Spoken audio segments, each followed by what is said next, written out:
సాధారణంగా board మీటింగులంటే hotel రూమ్లోను office meeting హాల్లోనూ జరుగుతూ ఉంటాయి. అయితే టూరిజం ప్రమోషన్ కోసం ఏపీటీడీసీ ఓ వినూత్న ప్రయోగానికి శ్రీకారం చుట్టింది. విజయవాడ నుంచి బాపట్ల జిల్లా సూర్యలంక తీరం వరకు కారవాన్లో ప్రయాణించి అందులోనే బోర్డు సభ్యులు సమావేశం నిర్వహించారు. ఏపీటీడీసీకి సంబంధించిన పలు అంశాలపై చర్చించారు.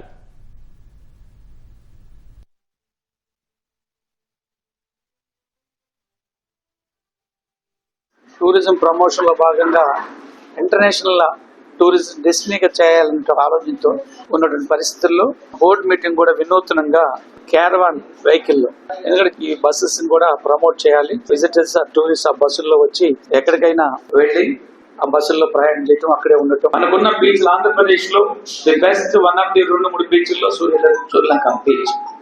రాష్ట్రంలో టూరిజం ప్రమోట్ చేయటం అంటే ప్రధానమైనటువంటిది అందరూ కూడా రొటీన్ గా చూడటమే కాకుండా నీళ్లలో తిరగటం, సముద్రంలో చేరటం కానీ, సముద్రంలో బోటింగ్ పోవటం కానీ, నదుల్లో విహారం చేయటం, ఈ బోటింగ్ యాక్టివిటీని పెంచడానికి నిర్ణయం తీసుకోవడం జరుగుతుంది. ఆల్రెడీ ఉన్నాయి బోట్లు చాలా వరకు బాగా నడుస్తున్నాయి.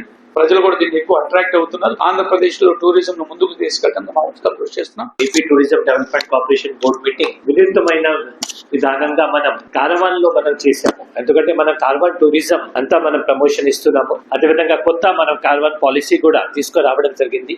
లాస్ట్ 1 year లో మన టూరిజం పాలసీలో మనం ఆల్మోస్ట్ 50 క్లాసిఫైడ్ హోటల్స్ కి పర్మిషన్ ఇస్తూ సుమారుగా 10,000 రూమ్స్ కి పర్మిషన్ కూడా ఇవ్వడం జరిగింది. సూర్యలంకకి మాస్టర్ ప్లాన్ కూడా తయారు చేశారు.